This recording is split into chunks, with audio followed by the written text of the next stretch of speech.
طوفان نوح اور ایک بوریا کا واقعہ۔ نوح علیہ السلام جب کشتی بنا رہے تھے تو ایک بوریا روزانہ آپ کے پاس ایک گٹری اٹھائے ہوئے آتی اور آ کر کہتی، اے اللہ کے نبی، کشتی کب تک تیار ہوگی اور کب تک ہم روانہ ہو جائیں گے؟ تو حضرت نوح علیہ السلام فرماتے، کشتی تیار ہونے میں بھی کافی وقت باقی ہے۔ وہ بوڑھی عورت مسلسل ہر روز تک آتی رہی اور حضرت نوح علیہ السلام سے یہی سوال کرتی رہی۔ حضرت نوح علیہ السلام کا ایک ہی جواب ہوتا کہ ابھی کشتی تیار ہونے میں وقت باقی ہے۔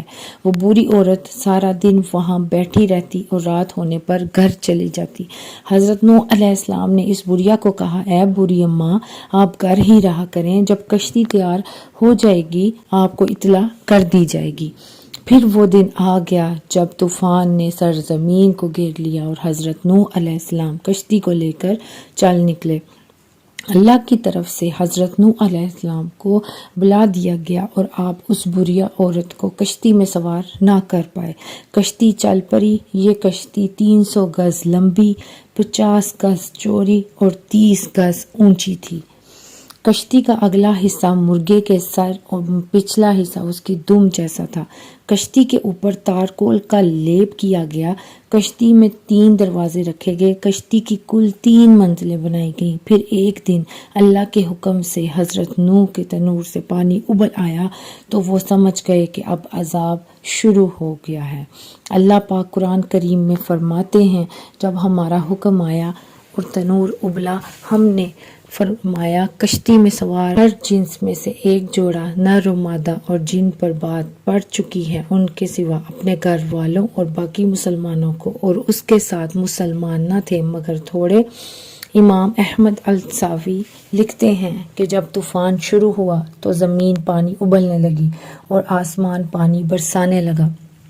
حضرت نوح علیہ السلام نے کشتی میں درندوں، چرندوں، پرندوں اور قسم قسم کے حشرات الارض کا ایک ایک جوڑا نر و مادہ سوار کر دیا، اور خود آپ اور آپ کے 3 فرزند یعنی حام، سام اور یافت، اور ان تینوں کی بیویاں اور آپ کی مومنہ بیوی اور 72 مومنین مرد و عورت، کل 80 انسان کشتی میں سوار ہو گئے، اور آپ کی ایک بیوی وائلہ جو کافر تھی اور آپ کا ایک لڑکا جس کا نام کنعان تھا، یہ دونوں کشتی میں سوار نہیں ہوئے اور طوفان میں غرق ہو گئے۔ حضرت نوح علیہ السلام کی کشتی میں 40 مرد اور 40 عورتیں تھیں، مگر آپ کی اولاد کے سوا کسی کی نسل نہ چلی، اسی لیے آپ کو آدم ثانی کہتے ہیں۔ کشتی کی سب سے نچلی منزل پر درندے، پرندے، حشرات الارض کو رکھا گیا۔ درمیانی منزل پر چوپائے اور دیگر جانور رکھے گئے، جبکہ سب سے اوپر والی منزل پر انسان تھے۔ عذاب کے دنوں میں مسلسل 40 دن بارش ہوتی رہی اور زمین بھی پانی اگلتی رہی، یہاں تک کہ پانی میں اونچے اونچے پہاڑ بھی ڈوب گئے۔ اللہ تعالیٰ کے حکم سے یہ لوگ 50 دن تک اس کشتی میں سوار رہے اور اللہ تعالیٰ نے کشتی کا رخ مکہ مکرمہ کی طرف کر دیا تھا۔ کشتی 40 دن بیت اللہ کے چکر کاٹتی رہی تھی، اس کے بعد اس کا رخ جبل جودی کی طرف کر دیا گیا تھا۔ یہاں کشتی رکی تو حضرت نوح علیہ السلام نے ایک کوے کو حکم دیا کہ جاؤ زمین کی خبر لے کر آؤ۔ کوا وہاں سے اڑا اور راستے میں اس کو مرے ہوئے جانور ملے تو کوا اس کا گوشت کھانے میں مصروف ہو گیا۔ پھر حضرت نوح علیہ السلام نے ایک کبوتر بھیجا تو جب وہ واپس آیا تو اس کے پیر پر مٹی لگی تھی۔ اس سے حضرت نوح علیہ السلام سمجھ گئے کہ اب پانی زمین کا خشک ہو چکا ہے، اور پھر حضرت نوح علیہ السلام